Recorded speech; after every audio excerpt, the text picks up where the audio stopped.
Throughout NASCAR's history, there have been plenty of different rules and rule changes that have left fans either happy, confused, angry, whatever.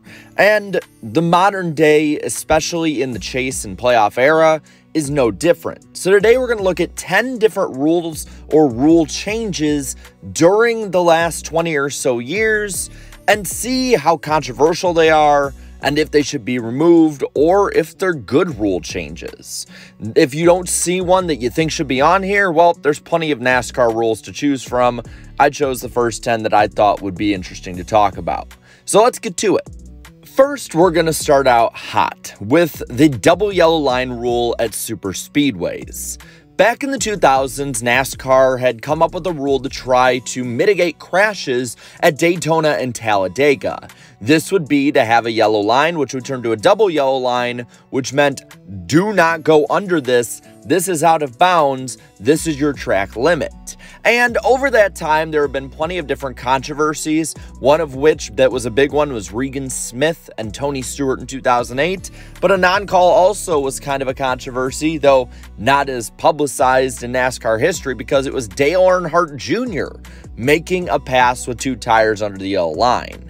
It's intentionally vague so NASCAR can make whatever call they want, and honestly, it hasn't really stopped the crashing whatsoever at Daytona and Talladega. I get that maybe you want to have this rule in the corners, but it would be pretty dumb to go down in there. So my idea is this: abolish the yellow line rule, but if somebody goes down there and crashes the field, they get parked for the race. There's a bit of danger with the move because it could be a race-ending move, but it also could be a race-winning move. I think this is one that should definitely change. Next up is the lucky dog rule, which is amazing because it was not initially named the lucky dog rule. It's just been known as that ever since the Aaron sponsorship. But should this one be around still?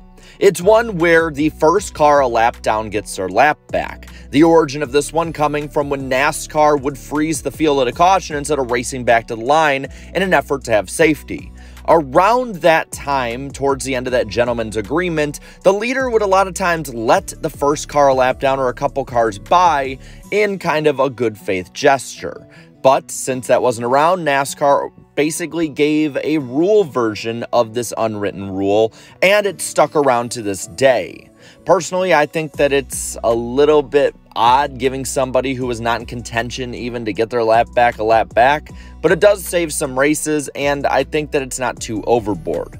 Third up on the list is one that is in the debates right now when it comes to NASCAR fans after the last 2 weeks at road courses, and that is stage yellows. In 2017, NASCAR started stage racing, where at 2 different times of the race, drivers in the top 10 would earn points, and the leader of each stage would earn a playoff point. And with it came the stage yellow, which we all pretty much should know, reading between the lines, was just a glorified debris yellow. Since then, NASCAR's gotten rid of this at the road courses, and many fans want it to be rid of completely, or at least at strategy tracks like Pocono or Michigan or super speedways that really wouldn't have any action letdown after it. In my opinion, this should go away entirely. Keep the points if you want, that's fine, but stage yellows, in my opinion, artificially mess up a lot of races and mess up the flow of a race for drivers who may have wanted to go for a win but can't because of the point situation. Now, for the fourth one, it is the DVP clock, or the damaged vehicle policy. When a car is caught up in a crash, they have 5, 6, however many minutes NASCAR deems at whatever time of the year to fix their car. And in my opinion, this is one that honestly takes cars out, especially earlier in races, that could repair their cars and go on to maybe compete, not maybe for a win, but a top 5, a top 10, or just a lot better of a finish. Yes, it gets rid of those slow cars that tear off half of the car basically and just go back out there, but at the same time, I don't like that it automatically ends a race and possibly playoff runs or championships just because somebody caught a stroke of bad luck. So for me, the DVP should go away. Now, the fifth one up is elimination playoffs. For a long time, from 04 to 13, we had in NASCAR a 10 or 12, or in 1 year, 13-man, 10-week chase where you had to be consistent, win, and also have a bunch of points built up from the regular season. Now, you basically go through those 10 weeks, yes, with 16, and then eliminate 4 every 3 weeks until you're down to the final 4. I'm a bit of an old school fan, so I would say get rid of this rule, but I think also statistics for viewership and interest should be looked at as well, and it definitely tells, at least in the TV ratings, that it's not drawing more people in. The ratings in the second half of the year, especially in the playoffs, go down a bit compared to the rest of the year, and while yes, they're going against the NFL, that is not a new problem, but the new downturn, especially for the last few races and finale, is a new problem. So for me, I say go to a consistent point system or maybe a chase again. Speaking of the elimination point system, starting out the second half of this list is how you get in, how you qualify, and that is win and you're in. As long as you attempt every race or want to, you are in. And for me, I think that this can work, but in a bit of a different way. But if you keep it at 16 drivers, I think it should be taken away. For me, I say that it should be maybe the top 12. Make it way more difficult than having over half of the competitive field in your playoff system. Because at that point, then it kind of waters it down and you're spending the first round or two getting rid of people who should have been gone to begin with, or we knew we're not going to make it. So for me, another change, but if NASCAR wants to keep it the way it is for the most part, they can just maybe have a few less cars in the playoffs. Seventh up, let's look at a rule that was made during the COT era, and that was NASCAR going to double file restarts, or what was known at the time as double file shootout style restarts. That wasn't a tongue twister, and this is basically what it sounds like. Everybody would double it up like the start or like the shootout or like the all-star race, and every restart would be like a new start. For the longest time, NASCAR had single file restarts with lap cars on the bottom, and it caused issues, especially when it came to having no wave around and guys being on the tail end of the lead lap starting right in front of the leader. And while I do like single file restarts and I'm completely fine if they come back, I think this still is a pretty good change and has seen a lot of benefits over the last 10-15 years that it's been in NASCAR.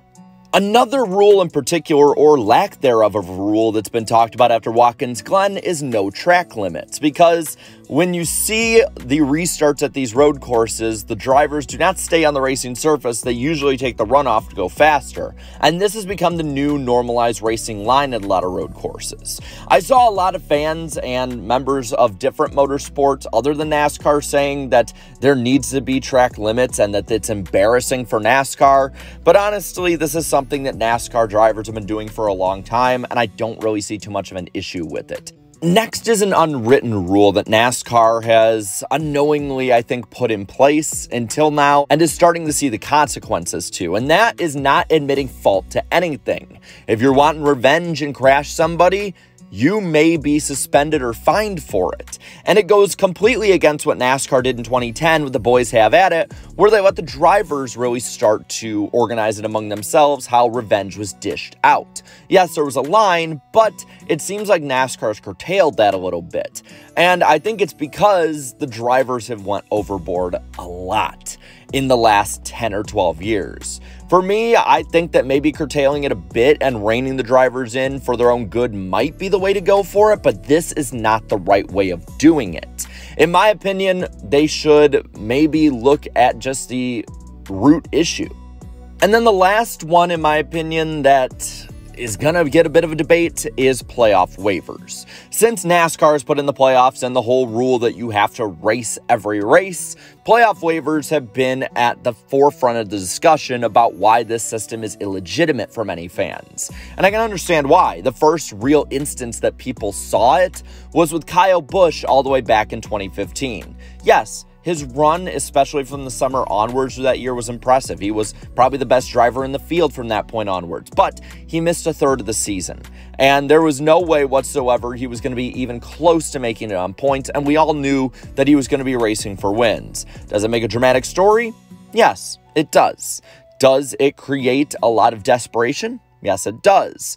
But is it something that delegitimizes the sport? In my opinion, yes. When you have people that have no real shot at a championship at that point of the year, I think NASCAR should realign how they do waivers. Yes, if somebody misses for an injury caused by NASCAR only for a few weeks, or misses a race because of a family incident, sure, a playoff waiver, in my opinion, is good. If they switch series halfway through the year because they're thinking, oh man, I'm doing better in the trucks than Xfinity, no. If they're going to miss so many races that they're not even going to make the playoffs off of points, no. They shouldn't be allowed a waiver, in my opinion. I think NASCAR hands them out too willy-nilly, and it delegitimizes the championship more and more every year. But those are just my thoughts, and I'm just one complaining NASCAR fan on the internet. Now I want to hear from you. So let me know down in the comments below. What rules do you like in NASCAR, and what ones do you think should be changed? Let me know. And while you're at it, leave a like on this video, share this video, and subscribe to the channel for more great NASCAR content. Thank you so much to all of my channel members for continued support. And until next time, have a good one.